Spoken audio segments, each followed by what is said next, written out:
What's up, everybody? It's your boy A.P.BLACK. I'm back once again. I hope you're having an amazing day. You know the vibes, baby. I'm here. I just wanted to talk quickly about this Daystar shit. I think that it was crazy, right? How people tried to trash Tory Lanez, bash this man, and talk about him all types of crazy ass ways, right? Let's look at the law real quick, though. If he shot someone, but he's not in jail right now, that's kind of crazy.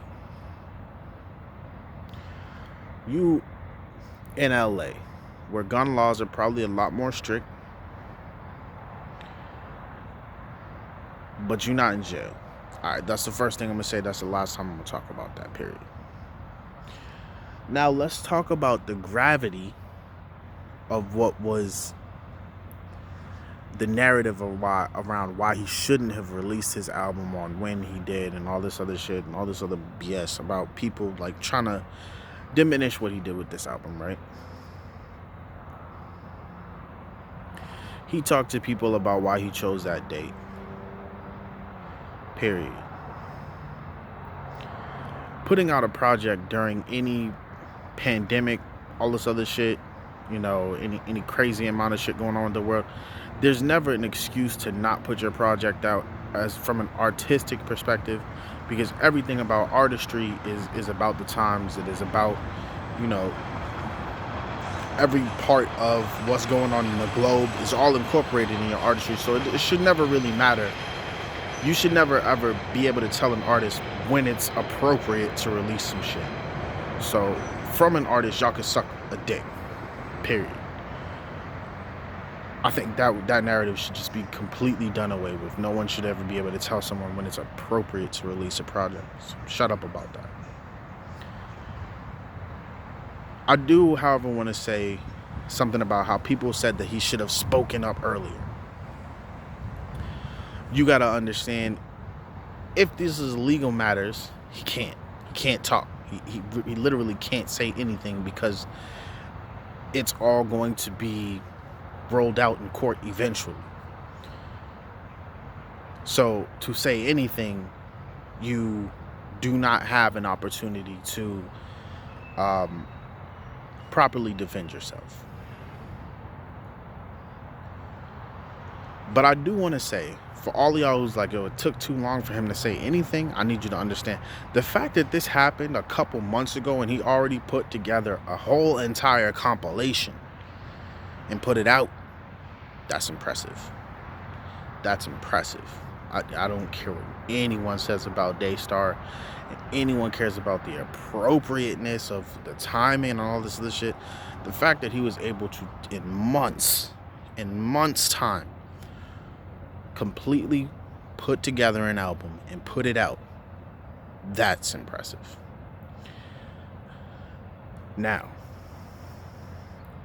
I do want to tell people, just off rip, the intricacies of relationships in the music industry, it goes above anything we could comprehend, because we don't live in those perceivable areas. So our perception of what is done in the industry is not going to match what's actually done, and why. Because there's a lot of shit we're not even told. There's a lot of shit that transpires that they are not even allowed to discuss. Now, this is why I get behind him putting out the album the way that he did. Because a lot of people who are in that same position don't even have the opportunity to do just that. He may not have been able to go on social media and go off on his points and cases and whatever. But not too many industry artists could put out an album within months of a situation transpiring that even remotely addresses the situation. Because you got too many hands and you got to do all this shit. You got to get shit cleared. You got to run it through labels, to run it through these people. You got to put it out. I don't even know. I don't I can't even speak on Tory Lanez manager. I don't even know if he has a deal. I don't know about anything like that. If you know, and you know, feel free to put the information in the comment section. That's cool. But I think the fact that he was able to address what transpired, not necessarily in the most, you know, direct way, but within album format, which is artistically what he's supposed to do, and he did it within months, that's impressive. Some people, it takes them a year to put an album together. He did it within months. That is fucking impressive. So shout out to him. And as I'm saying this video, he just went #1, I believe, on Apple charts. So congrats to him. Hate it or love it. Did numbers, man. And it was a good project.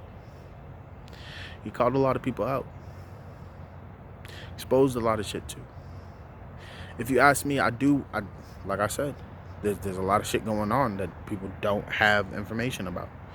So I think that before we make judgments, we should definitely remove a little bit of a bias. You know, remove what you think you know what happened. Because there's a lot of sides to the story. Normally more than 2, more than 3. You know, my perspective, your perspective, and then the truth. Peace.